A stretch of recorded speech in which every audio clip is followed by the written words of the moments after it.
What is poppin' YouTube? Your boy Son Twisted, and welcome to the second Road to Ripped update. It is Friday. Weighed myself today. I believe the scale said like 228. So weight is going up again, as I stated.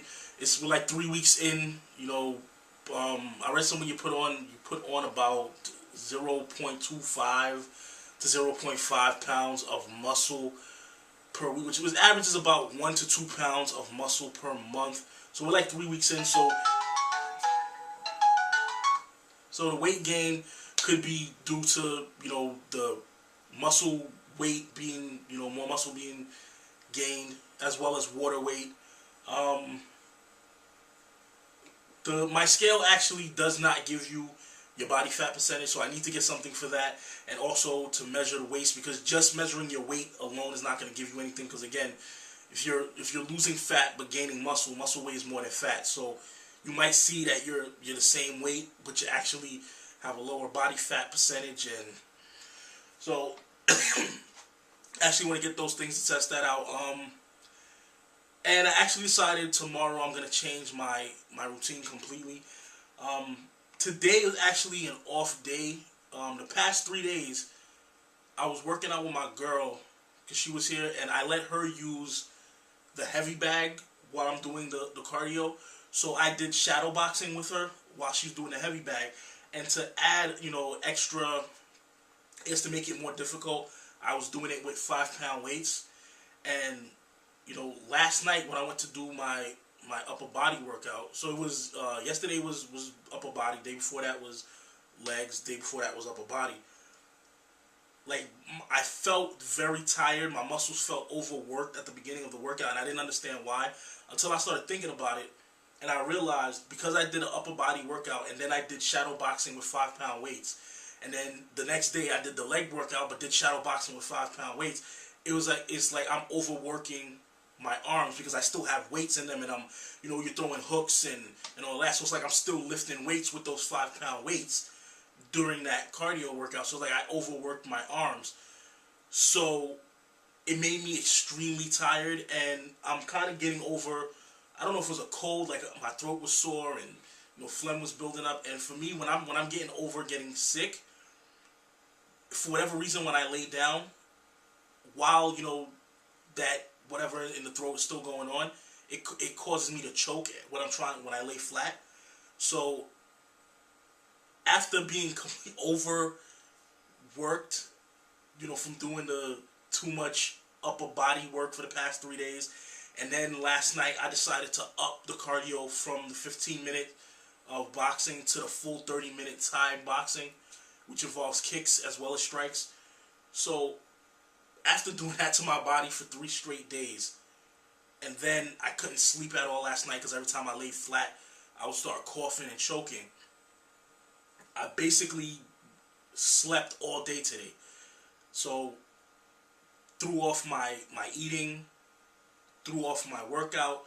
So I decided what I'm going to do, I'm going to take today off, give my body a break, let it rest, let it do what it has to do, and then tomorrow I'm going to start over. But I'm changing the routine. Instead of doing the weightlifting and the cardio on the same day, I'm going to split them. So alternate days, I'm going to alternate the days. So if I'm doing legs today, cardio tomorrow, upper body the day after that, cardio the day after that, whatever. So it's weightlifting day, cardio day, weightlifting day, cardio day. And instead of doing the the 15 minutes of cardio, we're going to do the full 30 minutes Thai boxing. So you're using your arms, your legs, your breathing, your conditioning, your stamina, all of that in the full cardio workout. And in the days that you're doing the weightlifting, you're just doing the weightlifting, and then you're not overworking your muscle and causing, because what it caused for me yesterday, because my muscles were overworked, I couldn't get the most out of my workout yesterday, because it's like the equivalent of lifting weights in the morning and then going and lifting them again at night. Without, your muscles didn't get a chance to rest, so they're not functioning at 100%, so you can't get 100%. Now, I did all of the reps, but it just felt like, it just felt off. It was wrong. So gonna change the routine to doing that. I'm also gonna start going to the gym more than doing the workouts here because I feel like I get more workout done at the gym, and it's probably because I can adjust the weights at the gym, whereas here, whatever weight you have is what you have. So I actually put more weight on at the gym than what I do here, and then some of the exercises, because the machines are designed a certain way, it really prevents you from cheating, so it really targets the muscle precisely. Like I said, the preacher curl machine that they have at the gym works a lot better than the preacher curls here because that pad is uncomfortable and you can only put one arm on it. The other one you can put two arms on it, actually do more weight at the gym, so the muscle really gets a good pump, a good burn. You really get the blood flowing to it and really get it worked out. So what I'm gonna start doing though is going early in the morning. I dislike going to the gym in the afternoon only because there's so many people there that sometimes it makes it difficult to use what you want to use. The weight machines is rarely ever a problem, but in the free weight area is where the real problem comes in. People don't put the dumbbells back where they need to be, so they're scattered all over the place. So trying to find the size that you need to do the workout that you want to do becomes a hassle, and then so many people are sitting around on the machines that's down there. So it's like, because those machines have the actual plates, so it's still like you're doing the free weight. It'd be like putting the plates on the barbell. So they're those kind of machines, like the rounded plates, the discs that you can take on and off. So trying to get on those machines is a bitch when everybody's in the gym at the same time. So I figure I'm gonna start going early in the morning, where hopefully everybody is at work, so the gym is empty, and I can, do the workout I need to do without being impeded by the other people that are there. And because I can adjust the weights and put the weights up, as well as I can do exercises that target specific parts of your body. Like if you want to do a chest workout, you could do upper chest, lower chest, the mid chest. I can do exercises that target that better and change the weights up and do all of that. So I'm going to start going to the gym more as my primary way of working out, and home is going to be probably when my girl is here to work out with me, or secondary, when either I can't get to the gym today but I still want to get my workout in. Since the gym closes at a certain time, I can still do something instead of just losing a day, or or whatever it is, for whatever reason, if I'm working out at home instead of at the gym. So home was primary, the gym was secondary. I'm going to switch that around. The gym is going to be primary, home is secondary, and instead of doing weightlifting and cardio the same day, we're going to do alternating days, weightlifting, cardio, and I'm going to change the exercises that I do as well. Downloaded a couple of exercise apps on my phone. Where's my phone? I don't know if I can show these things to you. They actually show you different workouts to do for different body parts, and some of these actually keep track of what workouts you did for the day and how many calories you burned, and all this type of shit. Of course, this is taking long when I want to show it to you. Yeah, that's the wrong one. I have 3 of them on here. 2 of them are really exercises, and 1 of them is to keep track. So if you can see that, if you guys can see that, there's different body parts there. You just click on it. It will show you the workout. Like we click on this bicep. So it shows you a bunch of different workouts. If you actually click on, any one of them, it'll actually go into detail. It'll show you a picture of what the workout is, and it will go into a detailed explanation of how you do the workout properly. So it's like, it's like 10, 12 exercises for each body part in here, so you can vary up your exercises. Another one here from Jeff. This is GE Fit. This one actually gives you the exercises. Again, I don't know how well y'all can see this.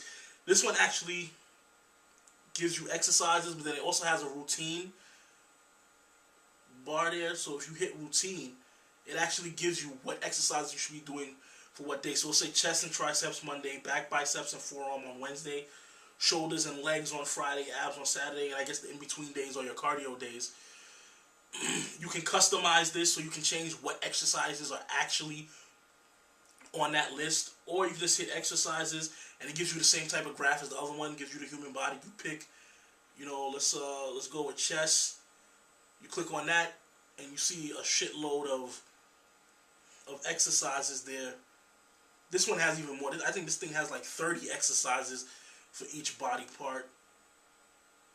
And you click on it and that picture actually shows an animation of the exercise being done along with the explanation, and it shows you exactly what body, where on that body part you're actually working. So, real good tools that actually, if you go in the gym and you don't know what exercise in particular to do, these will actually show you multiple exercises for multiple body parts. And if you go to the routine, it'll actually tell you specifically what exercises to do on this day, which body parts to hit on that day, non-competing body parts, what exercises to do for the next day. And if you want, you can edit it and add exercises in, take exercises out. I'm sure you probably could even switch it up where if you want Monday, instead of being back and biceps, you want it to be chest and triceps, you probably could do that as well. So these are all free. These applications that I downloaded, these are Android. Like I said, one is GE Fit, the other is Complete Gym, and then there's MyFitnessPal. MyFitnessPal actually keeps track of the calories that you intook for the day, what exercises you did for the day. It tells you how many calories you should be burning for the day. You can put in how much what your caloric intake should be, and it'll tell you how many calories you're burning and what you should do. I don't really do that just because it's a hassle to try to put all that in and to keep track of it. But for the other ones, like to show you the workouts that you're going to do and the routine you should do, I'm going to start using those more. And some of them are free weight exercises, some of them are for the machine. So you can do some of these at home, you can do them at the gym, you can mix and match them, like I said, for whatever your situation is. These are free on Android. I'm assuming they're free on iPhone as well, if that's what you're rocking with. So that's what's going on with me. I still want to return that scale and get another one. I saw one at Target that does the body fat percentage. I don't know how much I trust that because you're standing on the scale. All it's taking is your weight. Even if you can plug in your height and your age and all of that stuff, it's still basing all of this on your weight to give you body fat percentage. You can weigh, you can take two people that weigh exactly the same, and this guy weighs that because of the muscle, and this guy's fat. Muscle weighs more than fat. So if it's going based on your weight and it's giving you body fat percentage, it's going to be inaccurate because you could take two people that weigh the same. He could be shredded, and this guy could be fat and sloppy, and it's because his muscle weighs more. It's not going to give you an accurate. So I don't know. All the reviews I've seen of people that have used these body fat percentage scales have been that it either doesn't work or it's very inaccurate. So I know GOAT has one. He seems to trust his. So I don't know how it actually makes that determination. To me, I'm a little skeptical of it. So, I'm going to try to get the other, I forgot what it's called, that pinches your body fat, tells you. I might look into getting one of those. I want to change that scale because I don't trust its accuracy. Like I said, I'm about to change my workout routine completely. Accelerate the muscle gain by really, working the muscle to failure, and really fatiguing the muscle and really getting it, full workout, and then doing the full cardio workout instead of, the 15 minutes, and giving your body enough time to rest before you do the next thing. So, do that. Also, I got to start cooking meals for the day, like pre-made meals, because, again, you run through this food fast trying to eat every 3 hours, and you don't realize how fast. You make a bunch of food and you put it away, and then you start eating every 3 hours, and next thing you know, everything is gone. It's like, fuck. I didn't realize I was breaking down food that fast. So I had to start making, large portions of meals for like 2 or 3 days at a time, because having to cook every day is a little bit of a hassle. And then having to look for food every day, especially every 3 hours, having to look for food. The 3 hours go by so fast. Like, it's time to eat again, and you're like, it's like, already I just ate, and you don't feel hungry because you're eating every 3 hours. You never really feel hungry. So it's a new thing to get used to eating when you're not hungry. And especially every 3 hours when you feel like I just ate and it's already time to eat again. So I bought the containers. Got to start making the large meals, pre-made meals, so that when it's time to eat, just heat it up and eat it, and don't have to worry about looking for anything, and making enough that I don't have to cook every day. So, got to start doing that. That's my update for this week. About to really change it up, start pushing my body.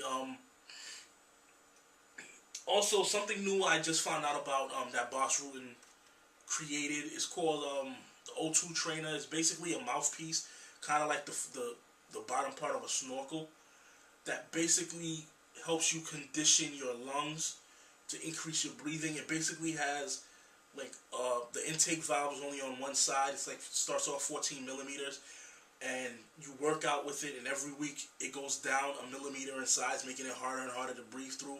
Basically training your lungs to be stronger, to expand, to have more lung capacity, so that it gives you more stamina and more breathing. It's also good for musicians and all that. So since I rap anyway and doing the exercise, it's a win-win for me. Anybody who might be interested in that, look into it. I mean, it's like $65. Comes in a case. I think it has, like I said, it goes from 14 millimeter down to 1 millimeter. So it has 14 of those screens plus the device, plus some other stuff in there. So, go look into that. It's called the O2 Trainer from Bas Rutten. So look into that. It's your boy Son Twisted. Road to Rip update. Oh, also, I know Jagger officially officially joined Road to Rip. Stoneface Lock said he's down to get in on it. D. Crew Collins said he's down to get in on it. So we'll see if Stone and Colin make their videos and really get in on it. Welcome Jagger to the joint, and everybody, let's do this. I actually was thinking about actually creating a YouTube Fit Club, so it goes more than just this 3-month competition. An actual support group channel for all of us to get tips, advice, to show our progress, improvements, anything that you've learned, to learn new exercises, new workouts that maximize, what you're doing, switch up your exercises to give your body muscle confusion so you don't plateau, or what to do if you plateau. Nutritional tips, foods that make that easy to make, that are healthy, and that taste good. Okay, this whole idea of healthy food has to be nasty, and if it tastes good, it's not healthy, is bullshit. Healthy food can taste good, okay? So, and I know a lot of people don't know how to do all these things. So I was thinking about putting that together, so all of us who are part of this, whatever tips you have on nutrition, weightlifting, cardio, rest, intervals of eating, whatever you're learning along your journey and putting it together, we actually could put together a fit club where we give advice and support for each other, during the Road to Rip challenge and after the Road to Rip. Because believe me, even after this 3 months is over, that doesn't mean I'm done. I'm trying to make this a part of my everyday lifestyle, working out and eating better. So this is not a diet. This is not, a 3-month fad just to lose some pounds and then go back to doing what you were doing before. This is the starting point of you changing your life, your nutritional life, for the rest of your life. So let me know what you guys think about the Fit Club. If you want to get it popping, we could create a channel where we and everybody who's part of this will just have the password, and we all upload content there. The only thing is, if you're gonna put content there, I don't want it to be videos like this. It has to be actual nutrition information, exercise information, training information, even videos of you doing the workout after you explain it. That type of stuff, like the things you see on YouTube already, but us as a community, not just one person doing it, us as a community doing it together. So let me know. It's your boy Son Twisted, Road to Rip Challenge. I'll see you. I'm out. Peace.